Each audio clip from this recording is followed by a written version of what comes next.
Daddy Yankee hears your music. What year is that? Like, You could say 96, 97. okay. Where is Daddy Yankee at the time that he discovers you? And when you find out that he's heard your music, what was that moment like for you? Well, you know, the thing is, Daddy Yankee was like the king of the mixtapes. You know, I was a big fan. You know, I've been singing since the same time Daddy Yankee was singing, but he got famous before me.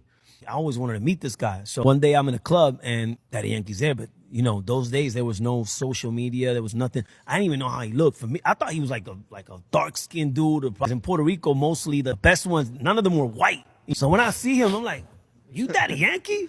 I would have never thought he was Daddy Yankee. And he was like, yeah, man. I'm like, I heard your music before. I'm like, oh shit, you heard my shit? So he was like, yeah, you're the Jamaican kid.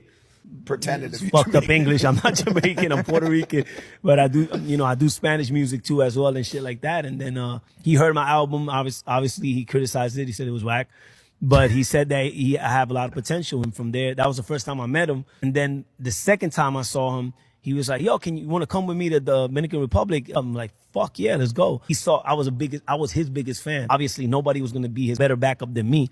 It was like magic the first time we touched the stage. From there, he signed me. In that moment, it was a small record label called the Cartel Records. And something happened in Puerto Rico where like our music was illegal. So they took it off radio. The government took it off radio and they were breaking the CDs and shit because our lyrics were really strong.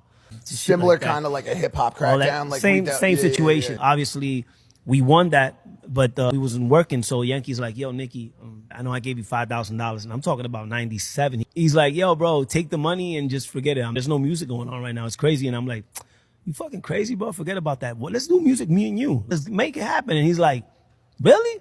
I'm like, yeah, man. You know what? Fuck it, let's go. So, you know, he became like my big brother. And we started doing music, and he did a lot of fucking hits in the streets, man. A whole bunch of hits, right? Right now, those hits they still play those fucking hits. Songs that have been from 20, 25 years. You go to any club, and you're going to hear those songs, La Combi Completa, Donde Está la Gata, all those songs, man. They're legends.